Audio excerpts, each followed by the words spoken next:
श्री गिरिजादेव्यै नमः।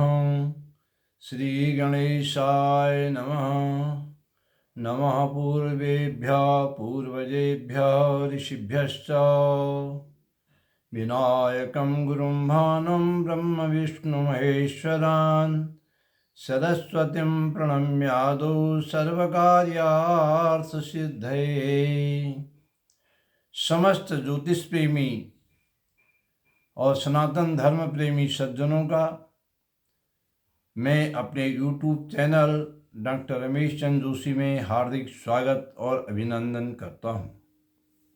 सज्जनों, कल ही मैंने चंद्र ग्रहण और शरद पूर्णिमा पर और कोजागर पूर्णिमा पर एक वीडियो जारी किया था, लेकिन उसके पश्चात भी कई सज्जनों का हमारे पास संदेश प्राप्त हुआ और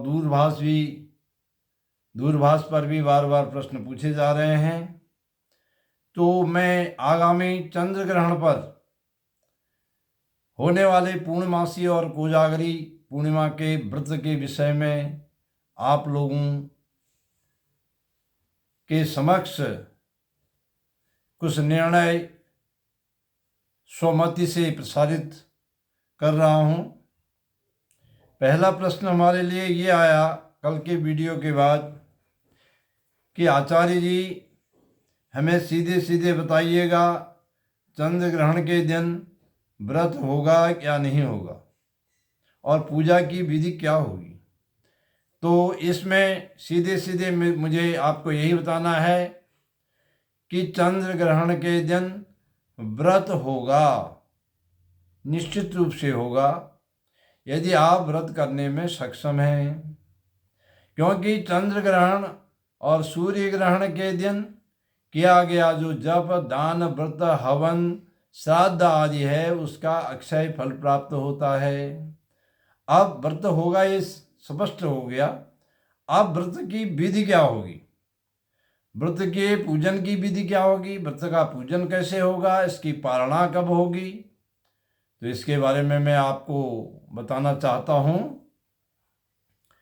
कि आप 28 अक्टूबर 2023 शनिवार आश्विन शुक्ल पूर्णमासी के दिन सत्यनारायण व्रत जो प्रतिमाह करने वाले लोग हैं उनके लिए मैं बता रहा हूँ कि वे लोग प्रातःकाल ही व्रत का संकल्प लेकर के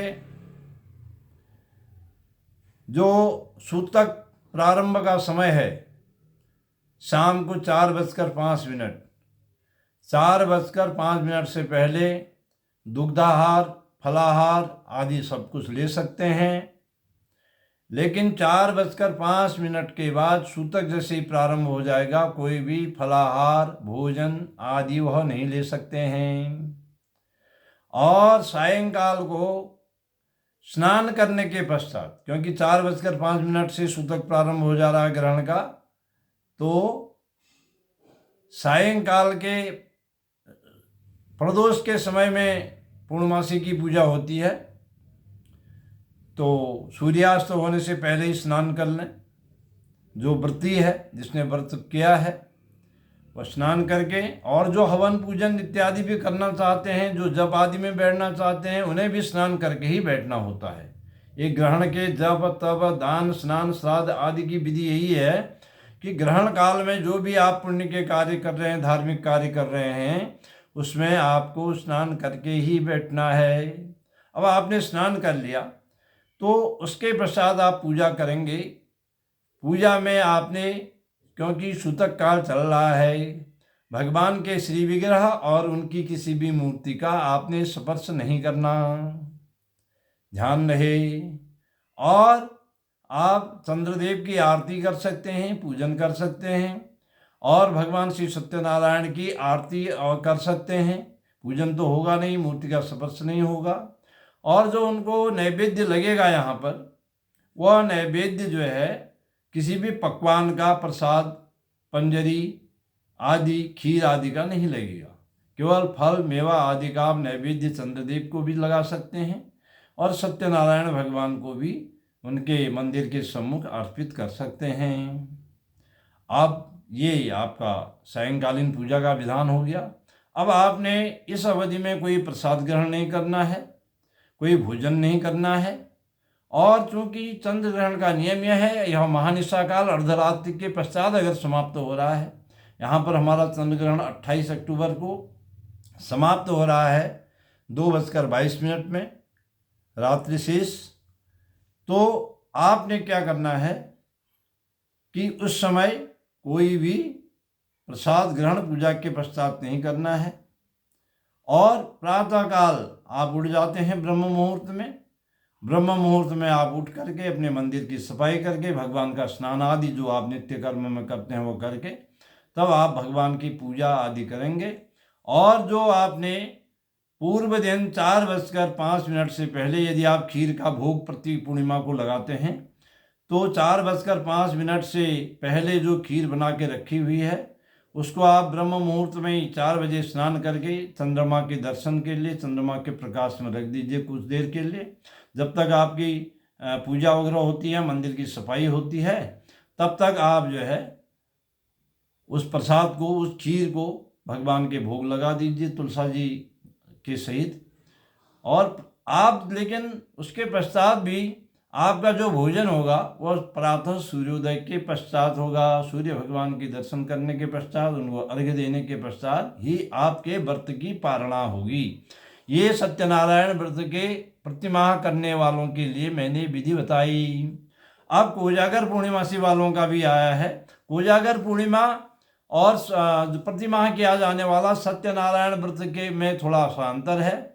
कोजागर पूर्णिमा में अर्धरात्रि व्यापनी पूर्णिमा ली जाती है और सत्यनारायण व्रत में प्रदोष व्यापनी पूर्णिमा ली जाती है। लेकिन इस वर्ष अच्छा संयोग आया कि कोजागर पूर्णिमा और सत्यनारायण व्रत वाली पूर्णिमा दोनों एक ही दिन है, वो भी चंद्र ग्रहण के संयोग में। तो इसमें किया जाने वाला जो व्रत है बहुत पुण्यदायक है, अक्षय लक्ष्मी को देने वाला है, समस्त मनोकामनाओं को पूर्ण करने वाला है। इसलिए से कोजागर पूर्णिमा वालों को भी यह व्रत अवश्य करना है। व्रत की विधि वही होगी, 4:05 से पहले आप कोई फलाहार दूध वगैरह ले सकते हैं। 4 बज और खीर भी जो आपको कोजागर पूर्णिमा के भोग के लिए बनानी है लक्ष्मी जी की भोग के लिए, वह 4:05 से पहले बनानी है। उसके बाद उसको यथास्थान रख देना है अपने रसोई वगैरह में। और उसके पश्चात आप क्या करेंगे,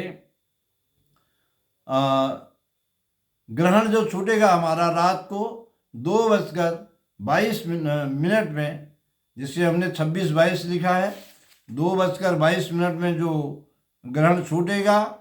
और 2:22 में जब ग्रहण छूटेगा तो कोजागर पूर्णिमा के व्रत वाले जितने भी लोग हैं वह तो जागरण में होंगे ही, क्योंकि कोजागर पूर्णिमा का महत्व तो यही है। उसमें है कोजागर, कह जागृति ऐसे लक्ष्मी मैया उस दिन पृथ्वी तल में भ्रमण करती है कि कौन जाग रहा है। जो जागता है और जो भगवान नाम का संकीर्तन करता है, लक्ष्मी जी का जाप करता है, बहुत पुण्य काल है इस वर्ष। ये जो ग्रहण का काल है, ग्रहण के समय में जप तप करने के लिए, भगवान नाम का संकीर्तन करने के लिए, उनका जप करने के लिए ये बहुत ही उत्तम काल है।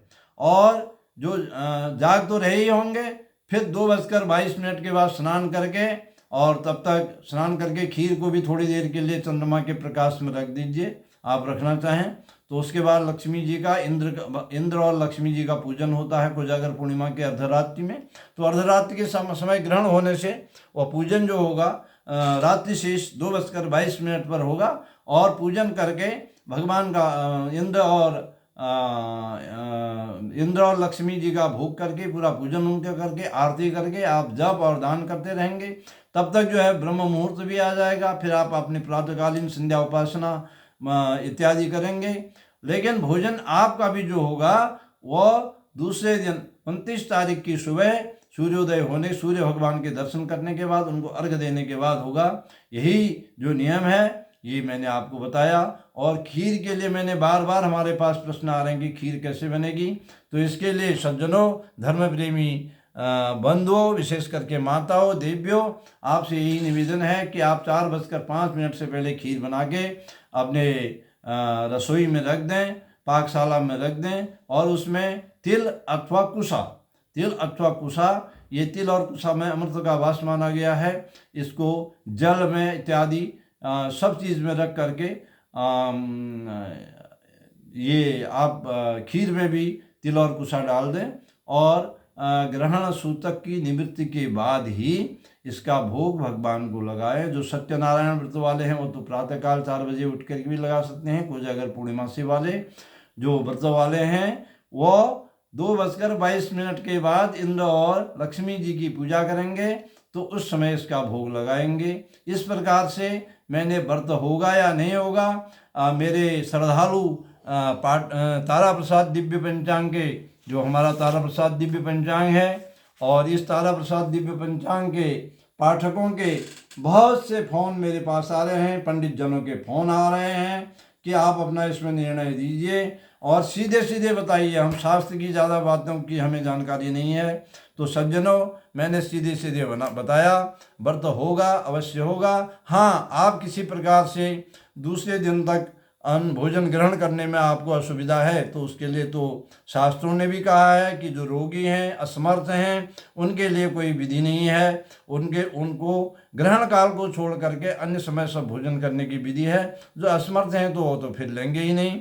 इस प्रकार मैंने आप लोगों के सामने अपनी शास्त्रों के अनेक शास्त्रों का आलोडन करने के पश्चात यह निर्णय बताया, यह नियम बताए हैं। मेरा वीडियो अगर आपको अच्छा लगे तो इस वीडियो को अधिक से अधिक सनातन धर्म प्रेमी जनता जनार्दन के सामने आप प्रस्तुत करें, प्रेषित करें, शेयर करें और इस हमारे चैनल को लाइक करें, सब्सक्राइब करें।